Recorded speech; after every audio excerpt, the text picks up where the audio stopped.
The same religion that's capable of hideous acts of destruction can also be capable of moments of healing, of restoration, and of hope. But educate a girl, and you educate her entire family. There is a sun within every person. When that anger sets in, write it. Write the letters, but don't send them. You never want to leave concrete proof of insanity.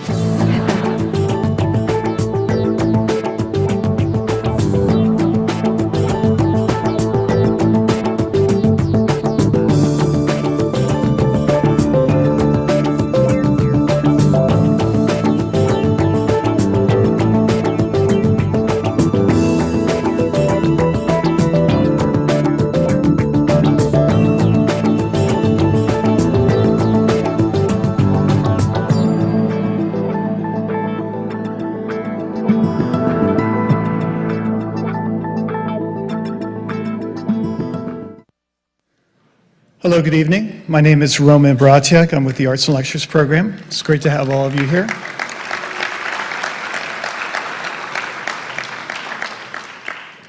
Thank you so much. It's a great honor for us this evening to be able to present the 2006 Nobel laureate, Orhan Pamuk, the laureate in literature.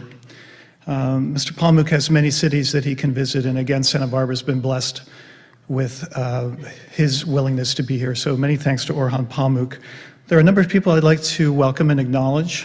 First off, Chancellor and Dilling Yang, who are here in the audience. Thank you very much for being here.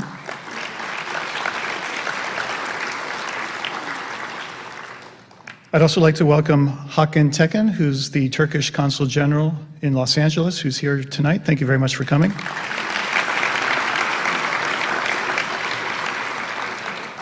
Many thanks to Patricia and Jim Selbert for hosting a very lovely reception at their home. Thank you so much for doing that, Patricia and Jim. And two more people, Elizabeth Weber, who hosted a very wonderful session with graduate students this afternoon, and also I'd like to thank Giles Gunn, who will be handling the introduction and the questions this evening. The format for tonight, Orhan Pamuk will speak for approximately an hour. We'll follow that with a moderated question period. So we don't have any questions from the audience. We have collected questions previously that Professor Gunn will be asking. Then we'll follow that with a book signing. If you have brought books, that's fantastic. Just want you to know that Mr. Pamuk will sign all copies of the new book, Other Colors, but only 3 of the backlist titles. So if you've come with 12 books, that unfortunately is not going to work today. So pick out the 3 older titles that you'd like to have signed. Reminder, Borders is in the lobby selling copies of the books. Also, please take a moment to turn off your cell phones and keep them turned off throughout the event. And now it's a great pleasure of mine to be able to welcome Giles Gunn, who's a professor of English here at UCSB, as well as chair of the Global and International Studies program. Giles Gunn.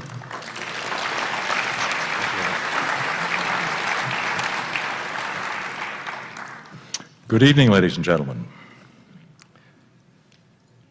Orhan Pamuk is so closely identified with the city of Istanbul, which he has helped transform into one of the most famous urban landscapes of modern literature, that it takes some effort to realize that he has been more preoccupied over the years with the Turkish soul than with its great ancient metropolis. Nonetheless, I can imagine a writer as private as Mr. Pamuk would prefer to be, for whom the practice of writing finally comes down to something as simple as seating oneself in a quiet room to work by oneself, wincing at this grandiose assertion. But there is no doubt that over the years his books have become an ever more important mirror in which the Turkish people can find something of themselves. More lately, they've become also an ever more crucial lens through which the rest of us can find something of ourselves mirrored in the struggles and divisions of the people of Turkey. Mr. Pamuk has published 5 novels, with a 6th on its way, Museum of Innocence. Among those that have already appeared, probably the best known in the United States are The Black Book, published in 1994, My Name is Red, which came out in translation in 2001, and Snow, published originally in 2002 and translated in 2004. He has also published 2 books of non-fictional prose, the first being his internationally acclaimed memoir of Istanbul itself, which appeared in 2005. The second, his just-published essays Fragments and a Story, entitled Other Colors. Along the way, his work has been translated into 50 languages, and he has received, by my count at least, 14 national and international literary prizes, the most important of which was, of course, the Nobel Prize in Literature in 2006. Whether we learned about his writing from a better-read friend or simply came upon it by accident, the experience of opening one of Orhan Pamuk's books and beginning to read has been similar, I think, for many people. Something like unexpectedly discovering a piece of precious metal in the sand during a long walk on the beach. Whatever book one first came upon, 2 impressions often dominate. Here, first of all, is a writer's writer who employs words, as he says, quote, like colors in a painting, identifies the responsibility of writing, as he states at another point, with, quote, the impish, magical games I play with the rules of the world, end quote. Admits even more strikingly at still a third point that he writes slowly, quote, shaking my imagination as you might shake a pear tree, then picking the fruit off the ground, end quote. And yet, thinking of the second impression his writing makes, what extraordinary ground it is to which the fruit of his imagination falls. A world that, until we have read him, we almost think we already know, because it refracts oppositions, conflicts, tensions that seem also familiar in the contemporary headlines. East versus West, Islam versus secularism, tradition versus modernization, alienation versus integration, the local versus the global, indeed, Istanbul again. But it is just what we don't know because of such abstractions to which his writings introduce us that constitute the ground with which his imagination interacts. Among the many things we discover that we don't really know about the world his writing projects and illumines, I can think of 3 in particular. The first is what such a world as his imagined universe looks and feels and sounds and even tastes like to a sensibility such as his that is so strongly, even fiercely, drawn to its angularities and oddities and incidentals and opacities and densities.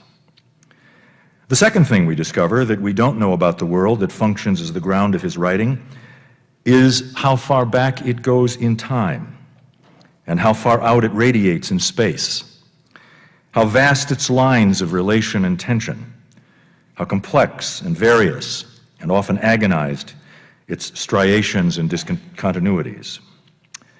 And finally, a third thing that we may think we know, but probably don't, about that global world of his imagination, with Istanbul at its center, its axis mundus, is how far down it goes, how much is piled beneath it, what vast entablatures of time it buries until excavated by a literary archaeologist of Pamuk's brilliance, courage, and moral discernment. Just one passage from the Black Book and its chapter, When the Bosphorus Dries Up. Amid the doomsday chaos, among toppled wrecks of old city-line ferries, will stretch vast fields of bottle caps and seaweed.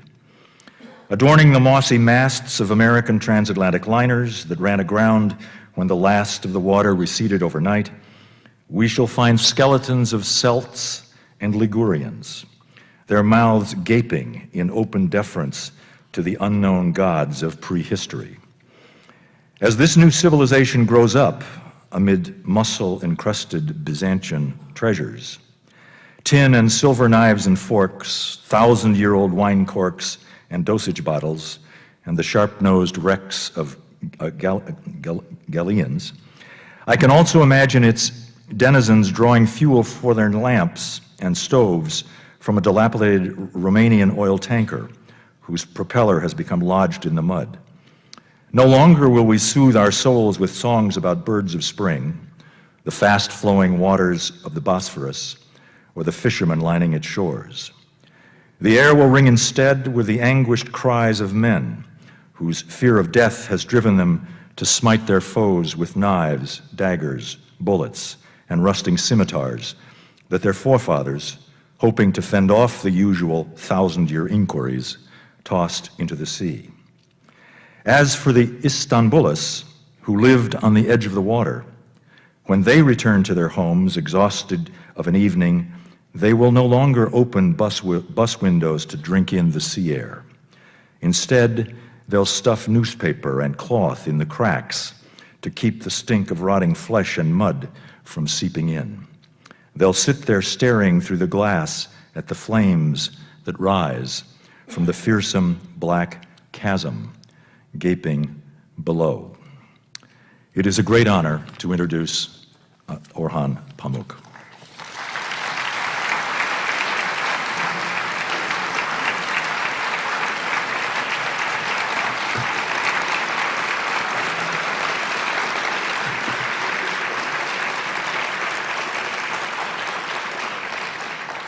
Thank you. It's a great honor to be here.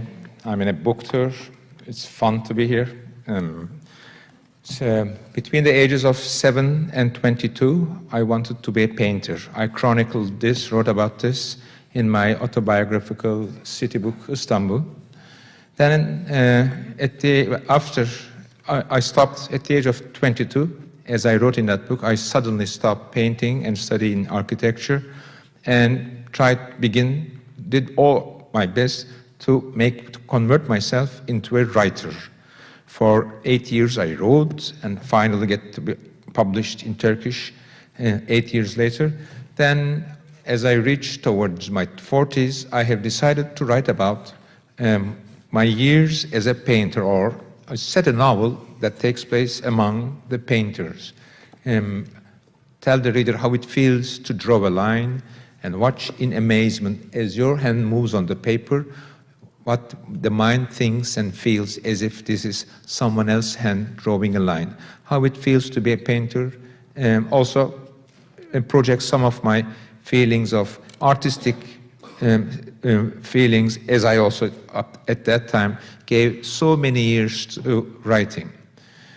I first began to write a novel about a contemporary Turkish painter.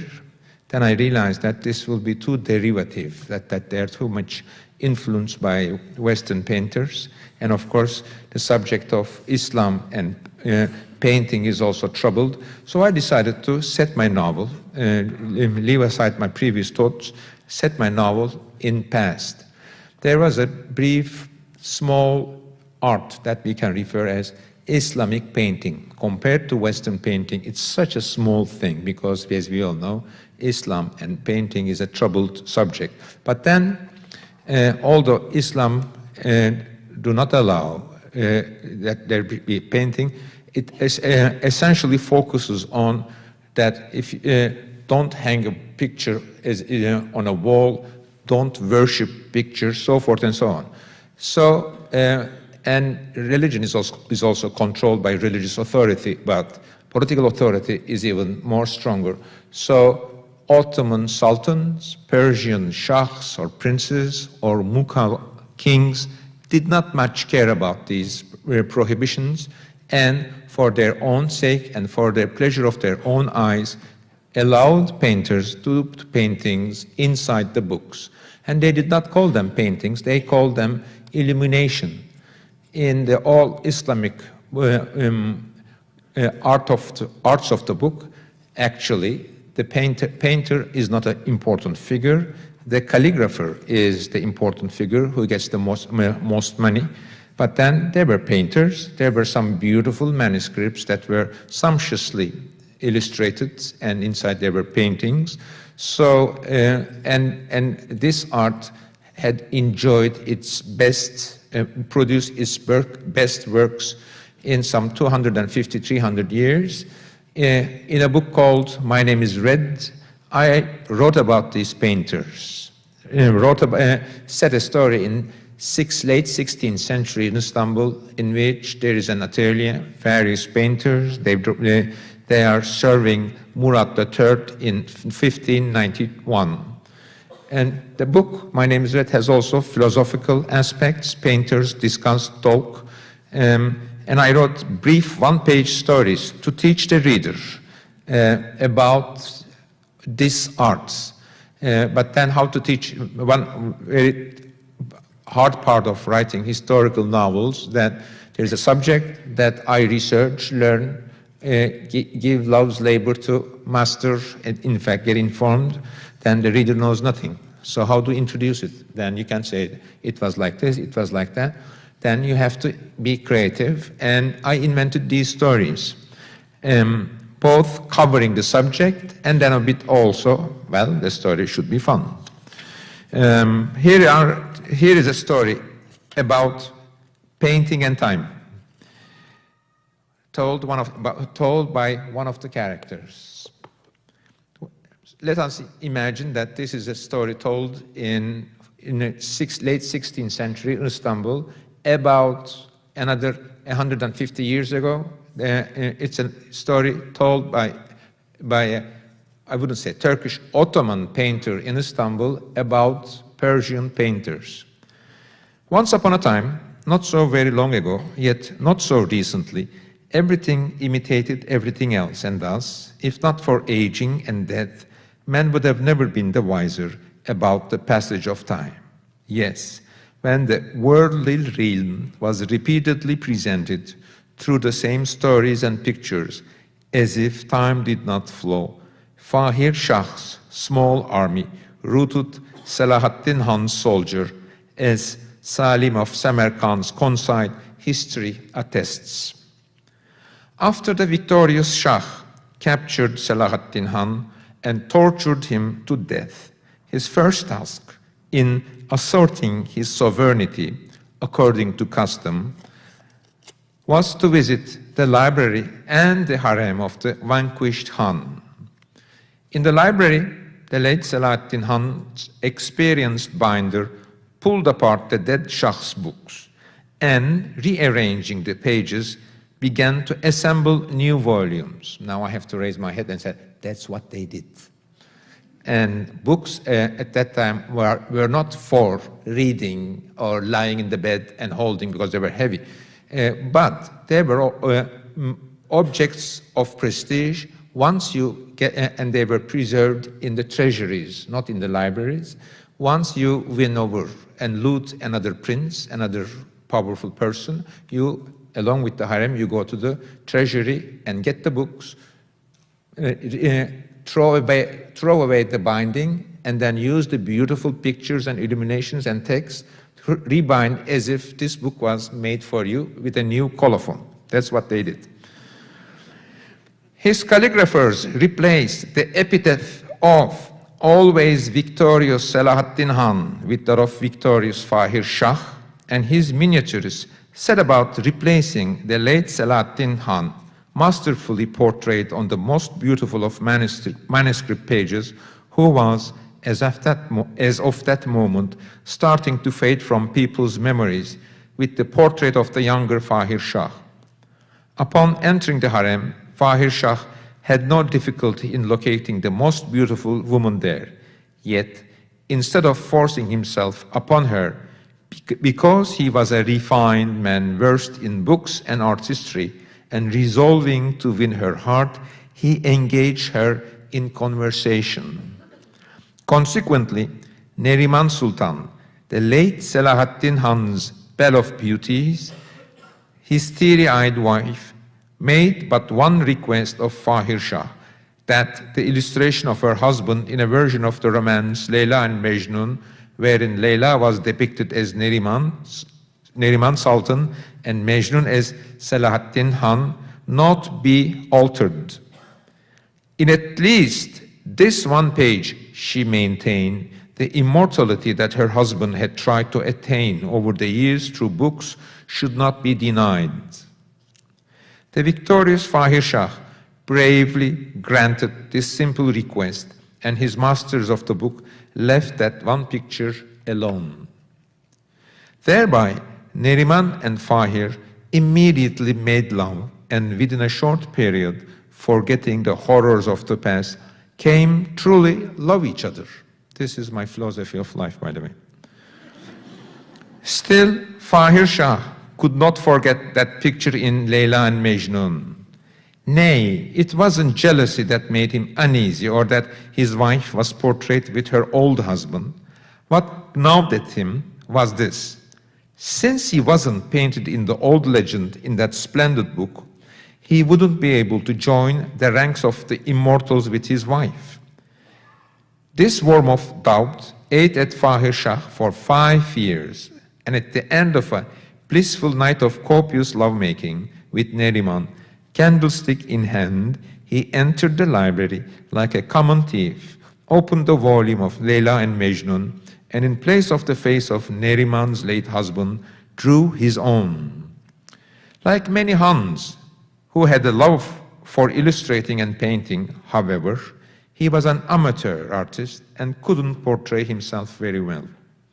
In the morning, when his librarian opened the book on a suspicion of tampering and beheld another figure in place of late Selahaddin Han next to Neriman-faced Leyla, rather than identifying it as Fahir Shah, he announced that it was Fahir Shah's archenemy, the young and handsome Abdullah Shah.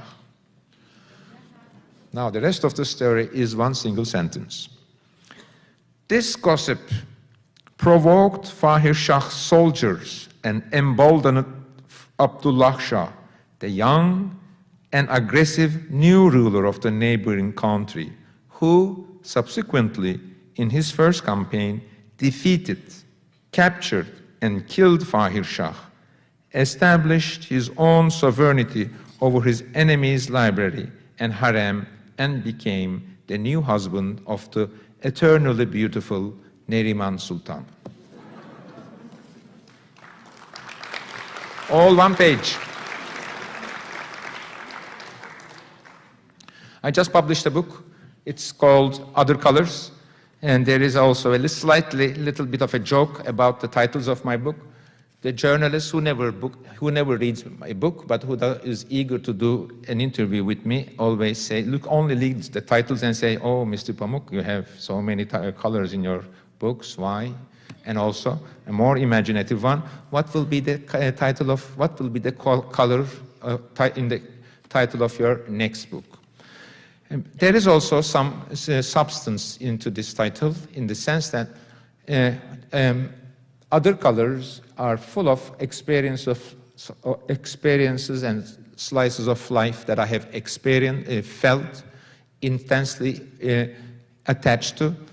Always thought that in the end they will find a place in one of my novels, but I couldn't find a place in one of my novels, so they were hovering around. Of course, I wrote a lot. What Italo Calvino, he coined this word, a graphomaniac, a person who writes all the time. Not necessarily everything I write is beautiful, but some of them I publish. I keep diaries, journals. Some of them I keep, most of them I never publish. Then, for so many years, I wrote book reviews, cultural stories. I did so many interviews, and I also included little slight pieces from my diaries, also answers to various questions asked by magazines, like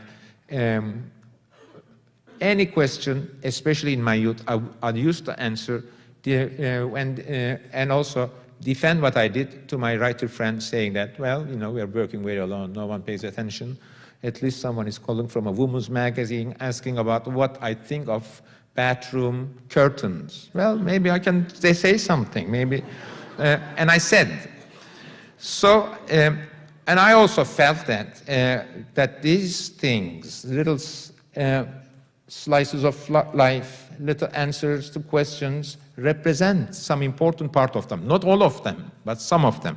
So I put them together in this book, carved them, heavily edited them to form a one continuous narrative. That was the intention. Here is something, for example, I wrote about my wristwatches, because there was such a question. Someone called and, oh, sir, we are doing a page about wristwatches with artists, writers. Can we have your answer in 2 days? And here is my answer. I began, and this I wrote, I think, in late 1990s, some maybe 8 years ago. I began to wear my first wristwatch in 1965 when I was 12. Then, in 1970, I got rid of it. By then, it was too old. It wasn't a fancy brand, just an ordinary one. In 1970, I bought an Omega, and I used it until 1983. This, my third watch, is an Omega 2. It's not very old. My wife bought it for me at the end of 1983, a few months after The Silent House was published. I've heard this from so many authors that I should perhaps make a note here, that most of the authors I know, and I'm like that, when referring to past times, just like people who refer to past as their, oh, I was in a secondary degree then, oh, this was my third year at the university, so-and-so, Kennedy was shot. We writers also refer to past as, oh, I was finishing My Name is Red then, oh, I was writing and publishing Silent House then, so forth and so on. A watch feels like part of my body. When I write, it sits on my desk, and I look at it a little nervously. Before I sit down to write, when I take it off and set it on the table, I feel like someone who has taken off his shirt to play football. Like a boxer preparing for a match, especially if I put my watch on the table after coming in from the street. For me, it is a gesture that denotes a preparation for battle.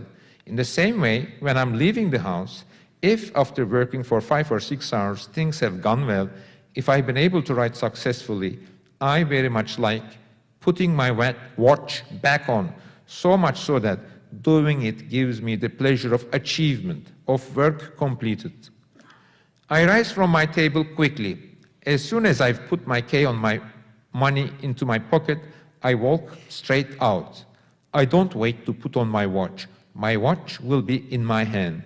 It's when I've reached the pavement, when I'm walking down the street, that I put on my watch. For me, this is a great pleasure. All these things are merged in my mind with having struggled and prevailed. I've never caught myself thinking how quickly time passed.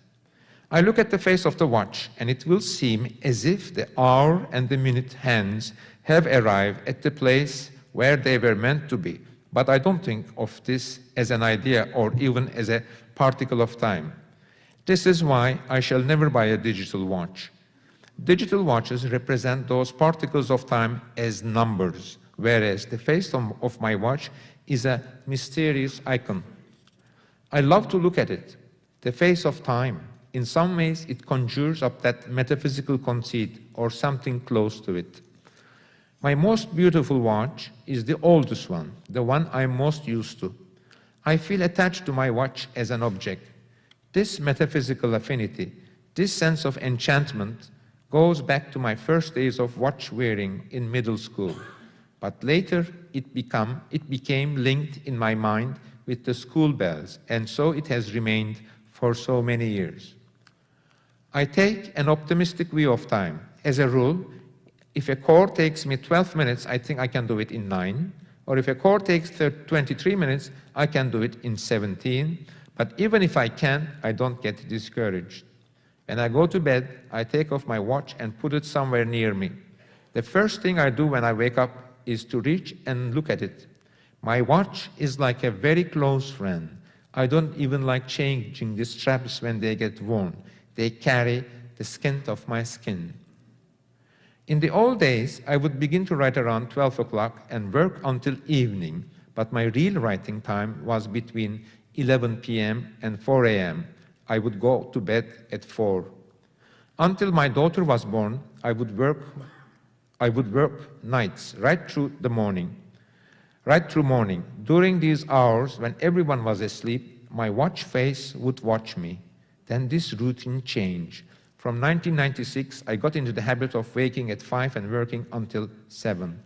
Then I would wake up, my wife and my daughter, and after eating breakfast with them, I'd take my daughter to school.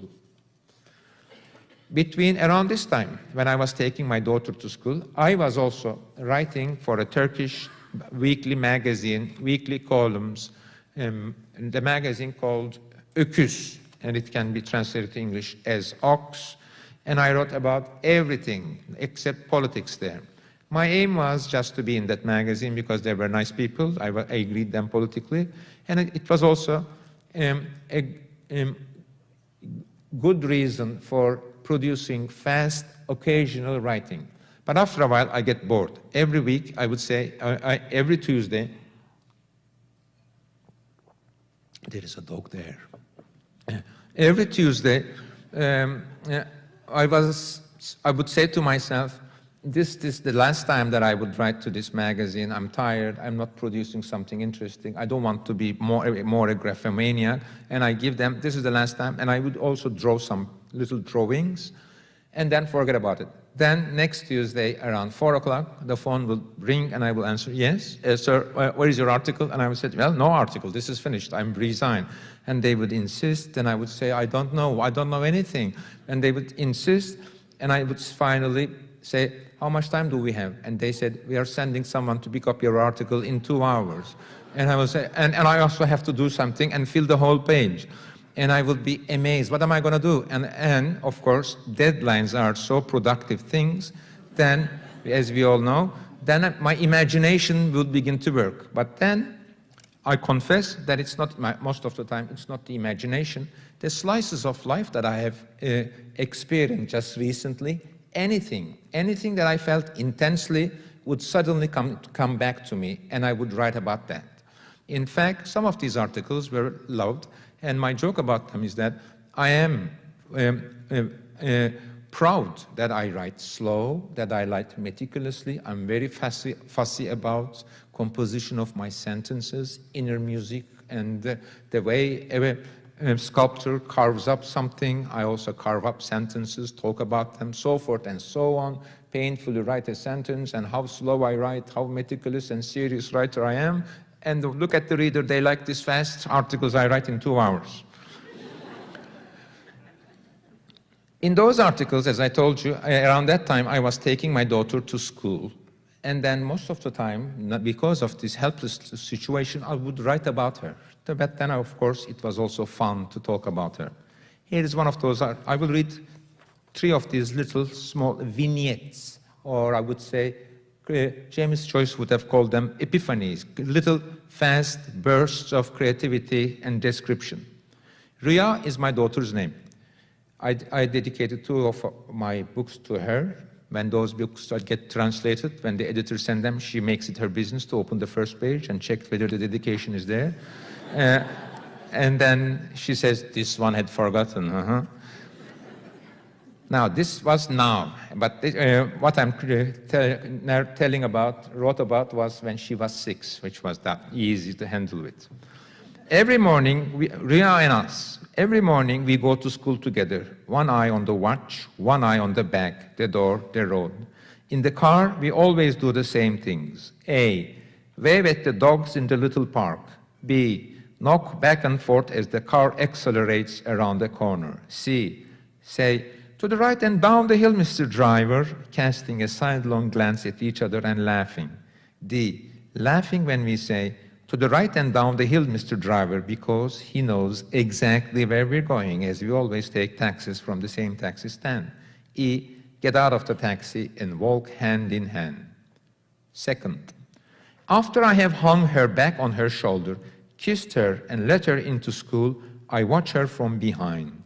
I have memorized the way Rhea walks, and I love watching her walk into school. I know she knows I'm watching her. It is as if her knowing I'm watching makes us both feel secure. First, there is a world she enters and explores every day, and then there is the world we two share. When I watch her and she turns around to watch me, we keep our world going. But then she breaks into a run and enters a new life where my eyes cannot go. 3. Let me brag a little. My daughter is intelligent and knows what she likes. She insists without a moment's hesitation that I tell the best stories, and on weekend mornings she lies down next to me and demands her due. Because she knows who she is, she knows what she wants. Quote, it shouldn't be a witch again, she should escape from prison, but she couldn't go blind, and she couldn't grow old, and in the end, she shouldn't catch the little child. She doesn't want me skipping the parts she likes. She tells me which parts she doesn't like while I'm still telling the story. This is why telling her a story means both writing it and reading it as the child who wrote it. 4. As with all intimate relationships, ours is a power struggle. Who will decide, A, which channel to watch on television, B, what time is bedtime, C, what game will be played or not played, and how this decision and many other similar decisions, discussions, disputes, tricks, sweet deceptions, boats of tears, rebukes, sulks, reconciliations, and acts of contrition will be resolved after long political negotiations. All this effort makes us tired and happy, but in the end, it accumulates and becomes the history of the relationship, the friendship. You come to an understanding because you're not going to give up on each other. You think about each other, and when you're parted, you remember each other's smell. When she is gone, I miss the smell of her hair terribly. When I'm gone, she smells my pajamas.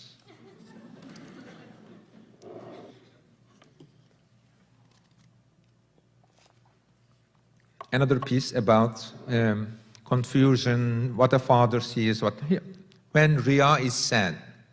These pieces I wrote weekly, and they are the best of them. Sometimes I wrote bad. Do you know what, darling? When you're this sad, I'm sad too. I feel as if there is this instinct buried somewhere deep inside me, in my body, my soul, well, somewhere. When I see you sad, I get sad. It's as if some computer inside me says, when you see that Rhea is sad, you get sad too. I can get sad for no reason too, and just as suddenly. I can be in the middle of an ordinary day, tending to the refrigerator or the paper or my mind or my hair. My mind goes off on a tangent, this life, but let's stop for a moment. I look at Rhea, and her face is dark and clouded. She's curled up on the divan, just lying there. What's made her so unhappy? Watching the world from the corner of her eye, and her father watching her watch the world. In one hand is a blue rabbit. On her other hand, she is resting her unhappy face. I walk back to the kitchen to rummage through the drawers of the refrigerator and my mind. What could it be, I wonder? Does she have a stomachache? Or maybe she is discovering the taste of her melancholy. Let her be sad. Let her lose herself in solitude and her own smell. The first aim of an intelligent person is to achieve unhappiness when everyone around her is happy. So once I thought. I'd like it when people say Borgesian things. Indeed, I try whenever possible to be as unhappy as all young people. That's good, but beware, she is not a young person yet. She's a child. Silence. I open the refrigerator, pick up a huge, bright red apple and bite into it as hard as I can. I leave the kitchen. She is still lying there in a bowl. I pause to think. Make an approach. Say, come, let's play dice. And where's the box? Find the box. And as you open it, ask each other, what color are you going to be? I'm green. Okay, then, I'll be red. Then throw the dice, count the squares, and make sure she wins. If she starts wanting to win, if she starts enjoying herself, she'll brighten up and say, I'm winning. So take the lead then, win every game. Sometimes I get fed up. I think, let me win, even if it's just once. Let this girl learn how to lose. It doesn't work. She throws away the dice. She overturns the game board. She goes off to sulk in the corner. Why don't I suggest a game of stay off the floor? You can go from the table to the dining chairs, from the dining chairs to the armchairs, the divan, the other table, the side of the radiator. You can touch the floor, but if you get caught with your foot on the floor, you're it. But don't try to jump too far. The best game is chase. All around the house, around the table, from room to room, around the dining chairs, while the television drones on about the latest paradises, coups, rebellions and beauty contests, and the dollar and the stock exchange. And look at us, see how we're chasing each other and paying no attention to you and all your nonsense. As we run about madly, overturning baskets, knocking over lamps, crashing castles of newspaper piles, coupons and cardboard, starting to sweat shouting, but without knowing what exactly we're shouting about, we sometimes take off our clothes.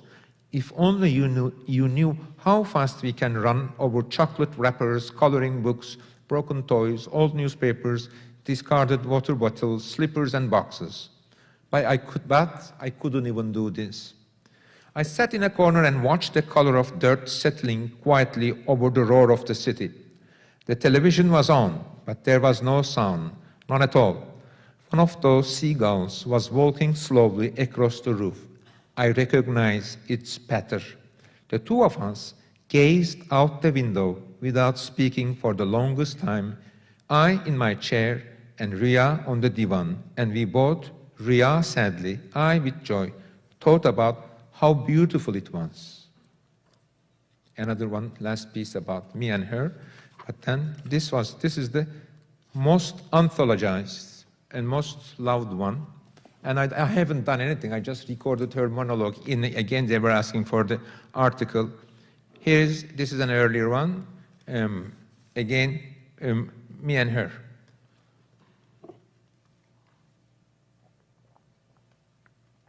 As I wrote in my Istanbul book, I used to cut school in high school. Here is my daughter's monologue. I'm not going to school. I'm not going to school because I'm sleepy. This was the first year of school for her. Because I'm sleepy, I'm cold, no one likes me at school. I'm not going to school because there are two children there. They are bigger than me, they are stronger than me. When I go past them, they stick out their arms and block my way. I'm afraid. I'm afraid. I'm not going to school. At school, time just stops. Everything gets left outside the school door. My room at home, for example, also my mother, my father, my toys, and the birds on the balcony. When I'm at school and I think about them, I want to cry. I look out the window. In the sky outside, there are clouds. I'm not going to school because I don't like anything there. The other day, I did a picture of a tree. The teacher said, "That's really a tree. Well done." I did another one. This one had no leaves either.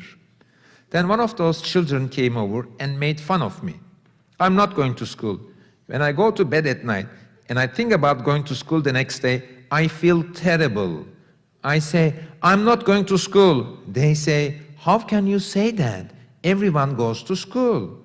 Everyone? So let everyone go then. What's going to happen if I stay home? I went yesterday, didn't I? How about if I don't go tomorrow and then go the day after that? If only I were at home in my bed or in my room. If only I were anywhere but that school. I'm not going to school. I'm sick. Can't you see? The moment someone says school, I feel sick. I get a stomachache. I can't even drink that milk. I'm not going to drink that milk. I'm not going to eat anything. And I'm not going to school either. I'm so upset. No one likes me. There are those two children. They stick out their arms and block my way. I went to the teacher. The teacher said, "Why are you following me?" I'll tell you something if you promise not to get mad. I'm always following the teacher, and the teacher is always saying, "Don't follow me." I'm not going to school ever again. Why? Because I just don't want to go to school, that's why. When it's recess, I don't want to go outside either. Just when everyone's forgotten me, then it's recess. Then everything gets all mixed up. Everyone starts running. The teacher gives me a nasty look, and she doesn't look too good to start with. I don't want to go to school. There is one child who likes me. He's the only one who looks at me nicely. Don't tell anyone, but I don't like that child either. I just sit down and stare there. I feel so lonely. Tears run down my cheeks. I don't like school at all. I don't want to go to school, I say. Then it's morning and they take me to school. I can't even smile. I look straight in front of me. I want to cry. I climb up the hill with a bag on my back that is as big as soldiers, and I keep my eyes on my little feet as they climb the hill. Everything is so heavy, the bag on my back, the hot milk in my stomach. I want to cry. I walk into school. The black metal garden gate closes behind me. I cry, "Mommy, look, you left me inside." Then I go into my classroom and sit down. I want to become one of those clouds outside. Erasers, notebooks, and pens. Feeds them to the hens. That's translated by, very well translated by Maureen Freely.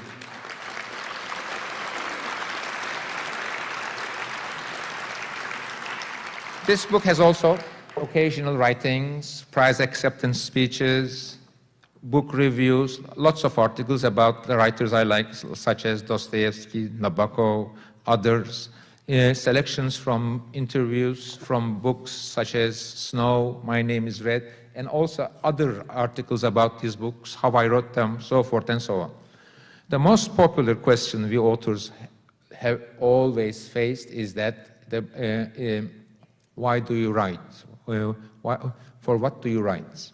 Here in one lecture, I have tried to give an answer to that. There is not one single answer, and I made a list of various answers, a sort of a poetic answer.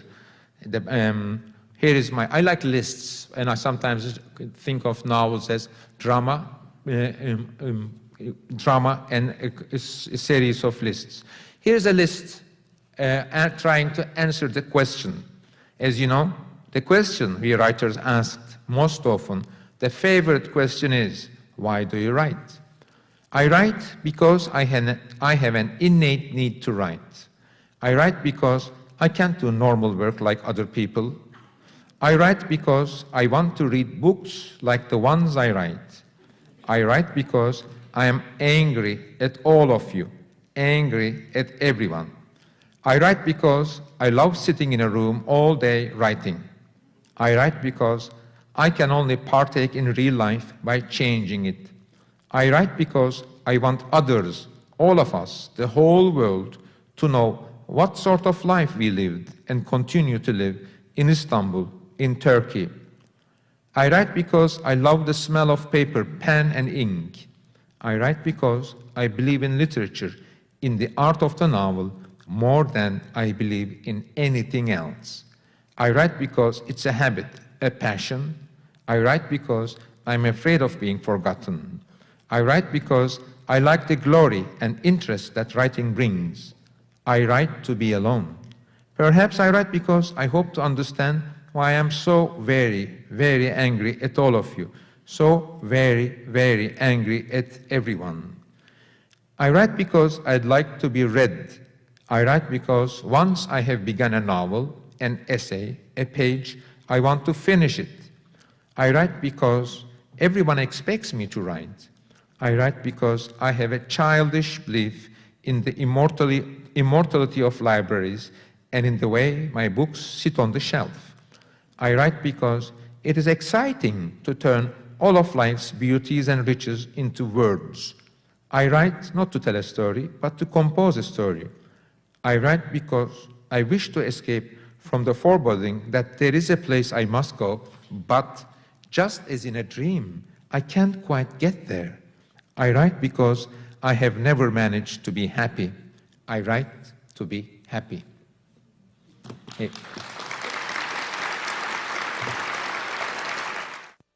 You have been the beneficiary of great translations, as you mentioned. Mm-hmm. Translation is, however, for you as well, it seems to me, a larger, a more profound kind of issue, because you are also trying to translate experiences you've had, knowledges you possess, into the idioms of other people's understanding. How do you think about the problem of translation, not just of your books, but of those kinds of processes? Referring to what you refer as those kind of processes, I understand there's also something called cultural translation.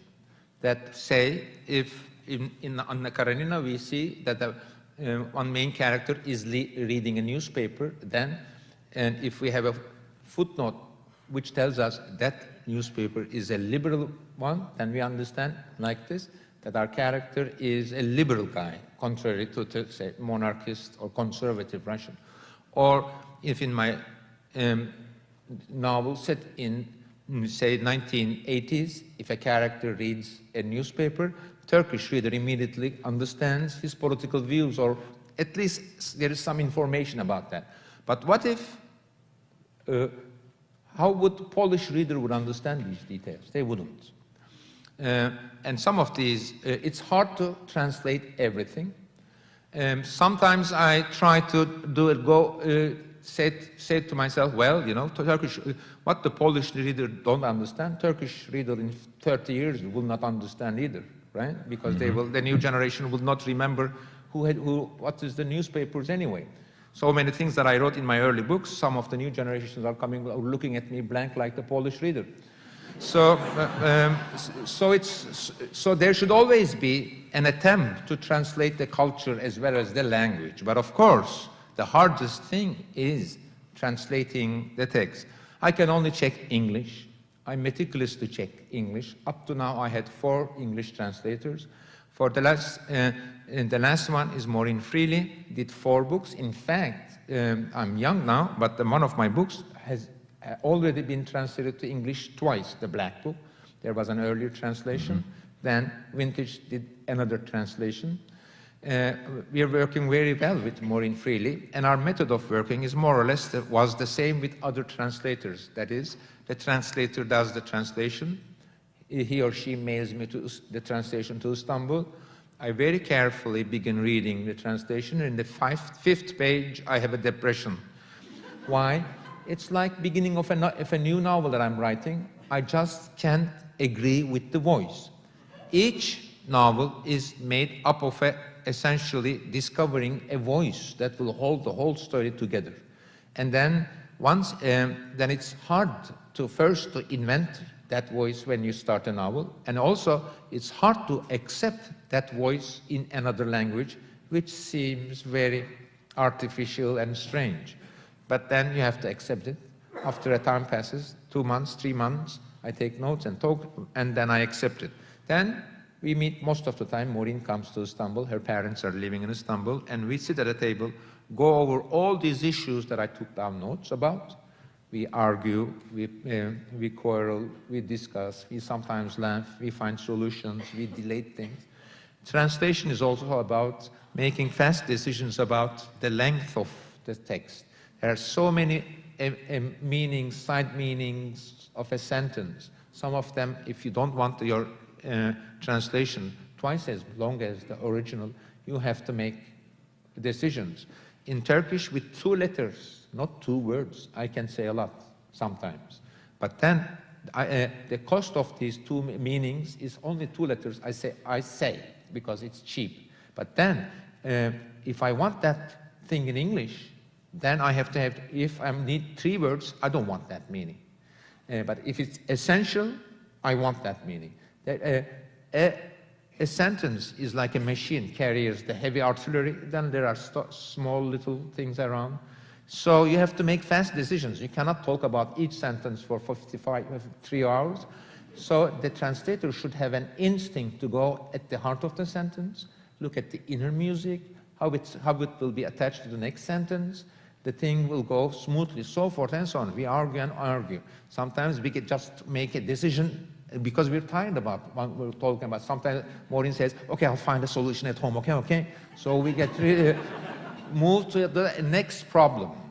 The funniest thing is that sometimes she says something and I say something, there's a little bit of an argument and she gets upset about my insistence and says, you just can't say that in English, which finishes me off. Because that's a hard argument. Or sometimes, this is the best part I like, then we agree about all the words, expressions inside a sentence or one or two sentences, but then there is something missing, the inner music. And then I say to her, look, these words and these words, and these words should be, then she said, okay, and does it. So I think the inner music of the translation is also very important. You were the first writer in the Muslim world to publicly condemn the fatwa against Salman Rushdie, and yet years later you have also been the focus of criticism for comments in Turkey about the death of Kurds and Armenians. Has this had an effect on your views about free speech, or? No. Then this had, when I was making those comments, simply because I get angry and say things, I do not have a straight political aim, a moral agenda, or, you know, as some hardly politically motivated people, a political agenda. I just say it because I feel that's true, that I get angry and say this.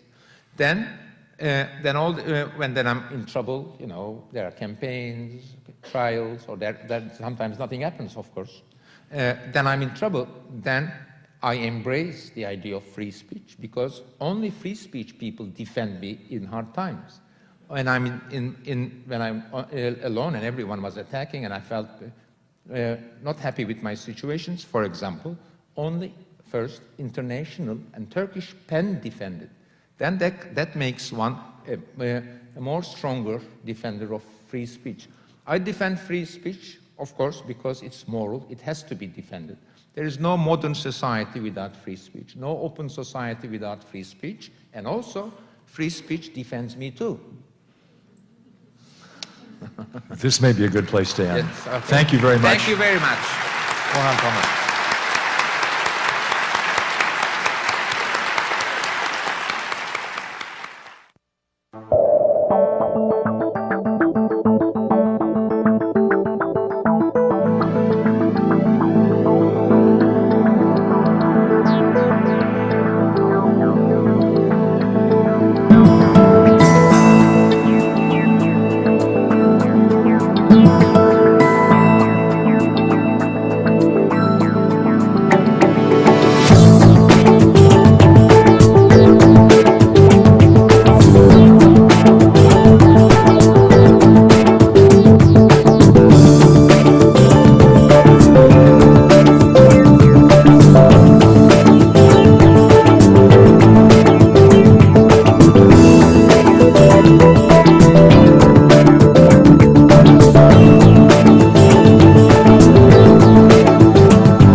The same